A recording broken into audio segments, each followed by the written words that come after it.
दोस्तों आज का हमारा टॉपिक GSTR1 रिटर्न फाइलिंग से है। जो भी आपका न्यू अपडेट है आप उसको ध्यान में रखते हुए आप GSTR1 का रिटर्न किस तरीके से फाइल करोगे ये आज मैं आपको लाइव करके मैं सिखाने वाला हूँ।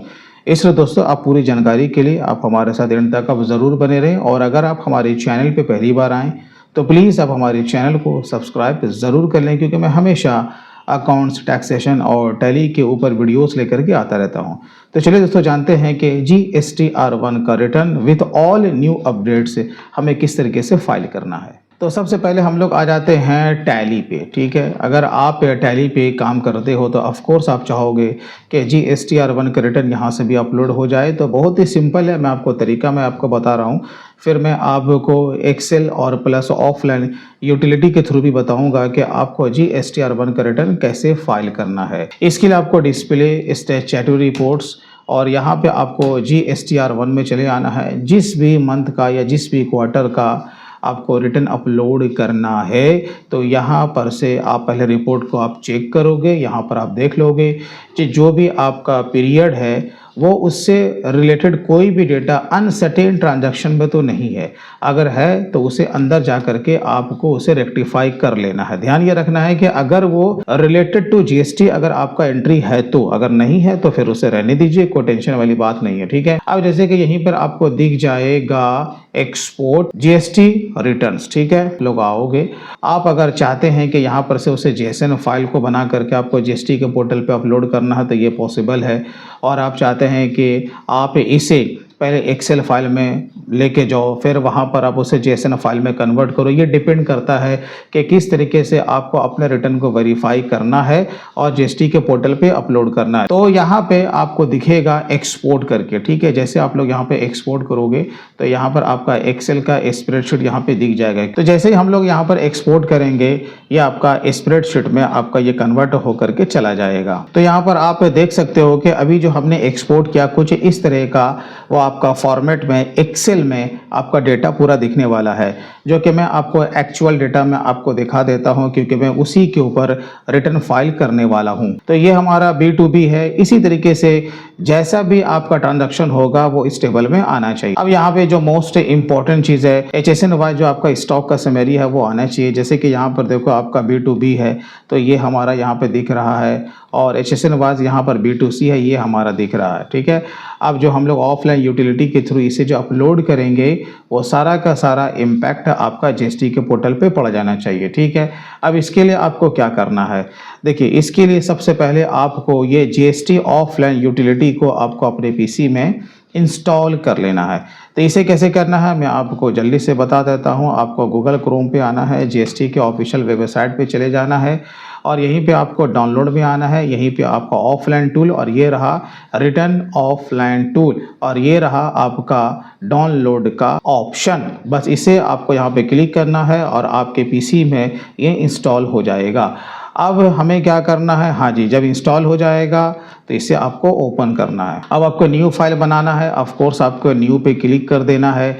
अब यहाँ पर ये बाय डिफ़ॉल्ट आपका GSTR1 और IFF आपका सिलेक्टेड रहेगा। आपको यहाँ पे आना है, आपको अपना GST नंबर पुटअप कर देना है। यहाँ पर से आपको अपना फाइनेंशियल ईयर को सिलेक्ट कर लेना है और जैसे कि हमारा क्वार्टरली रिटर्न है तो मैं सेकंड क्वार्टर के लिए यहाँ पर सितंबर को सिलेक्ट करूँगा। स्पेशल इकोनॉमिक जोन में हम फॉल नहीं करते हैं और यहाँ पर हमारा क्वार्टरली फाइलर है। चलिए अब यहाँ पर हम क्या करेंगे, प्रोसीड करेंगे। यहाँ पर वही वार्निंग आएगा, यहाँ पर यस करेंगे। अब यहाँ पर से आपको इंपोर्ट फाइल पे चले आना है। यहाँ पर आपका इंपोर्ट एक्सेल का ऑप्शन दिया हुआ all section in one go, आपको इस पे क्लिक कर देना है। जो कि फाइल हमने ऑलरेडी अभी ओपन करके रखा है उसी फाइल को यहाँ पर से इंपोर्ट कर लेना है।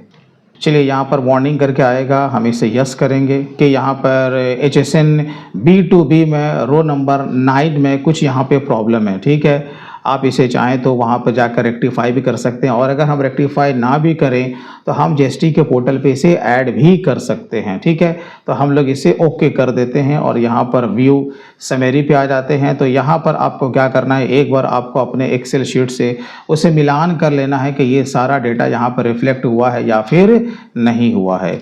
यहाँ पर अब आपको दिखेगा जनरेट फाइल, आपको इस पे क्लिक कर देना है। जैसे ही आपका फाइल जनरेट हो जाएगा तो ये आपका जेएसएन फाइल आपको डाउनलोड कर लेना है, जो कि मैंने यहाँ पर ऑलरेडी डाउनलोड करके रखा है।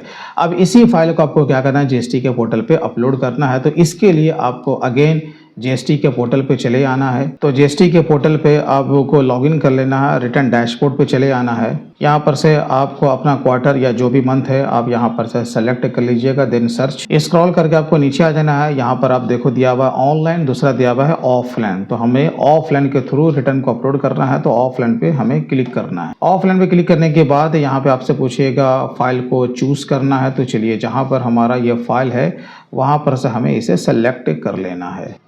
देखिए यहाँ पे हमारा फाइल सक्सेसफुली इंपोर्ट हो चुका है और यहाँ पे एरर रिपोर्ट में नॉट एप्लीकेबल है। इसका माने इसमें किसी तरह का कोई एरर नहीं है। यहाँ पर ये 15 मिनट का टाइम यहाँ पे देता है, लेकिन हमें क्या करना है, बैक टू फाइल रिटर्न्स पे क्लिक कर देना है। अगेन यहाँ पर से आपको अपना मंथ या क्वार्टर को सेलेक्ट कर लेना है, देन सर्च, आपको स्क्रॉल करके नीचे आना है। अब हमें ऑफलाइन नहीं जाना है बल्कि ऑनलाइन जाना है। तो यहाँ पर देखिए आपका चंद सेकंड में इसका इम्पैक्ट ऑनलाइन मोड में यहाँ पर पड़ जाता है। अब आपको एक बार और इसे वेरीफाई कर लेना है कि यहाँ पर जितना भी आपका जो रिपोर्ट में दिखा रहा है वो आपके बुक से मैच कर रहा है, यानी कि एक्सेल शीट से मैच कर रहा है या फिर नहीं कर रहा है। ठीक है, यह आपको एक बार देख लेना है। जैसे कि आपको कोई चीज़ ऐड करना हो, जैसे कि हमारा एक B2B में एक HSL का जो इफेक्ट है वो नहीं आया था, राइट। तो आप चाहें तो यहाँ पर से आप उसे ऐड भी कर सकते हैं मैनुअल तरीके से। 12 नंबर टेबल और यहाँ पे 13 नंबर टेबल ये अब आपका मैंडेटरी हो चुका है। बिना इसमें डेटा दिए अब अपने GSTR1 का रिटर्न अपलोड नहीं कर पाएंगे।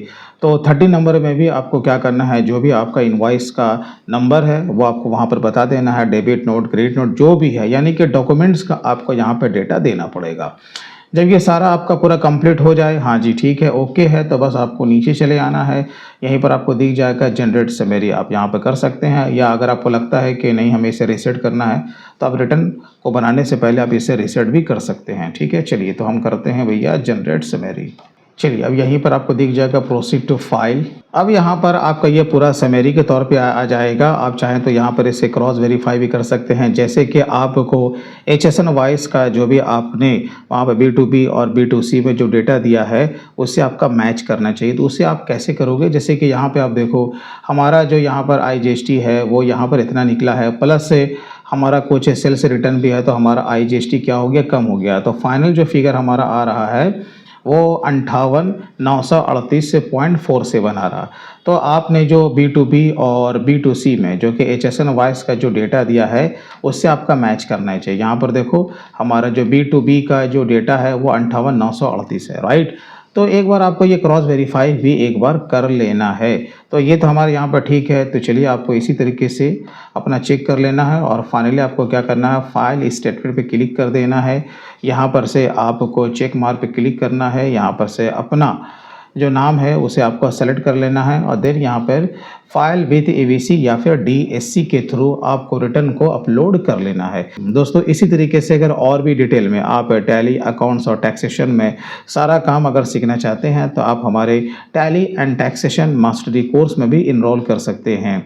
इसके लिए हमारे ऑफिशियल वेबसाइट theaccounts.in को विजिट कर सकते हैं। मैं अपने वेबसाइट का लिंक वीडियो के डिस्क्रिप्शन में दे दूंगा। दोस्तों वीडियो अच्छा लगा हो तो कम से कम आप इसे लाइक ज़रूर करें। तो चलिए दोस्तों फिर मिलते हैं किसी दिन किसी इसी तरह के वीडियो के साथ। तब तक take care and bye bye.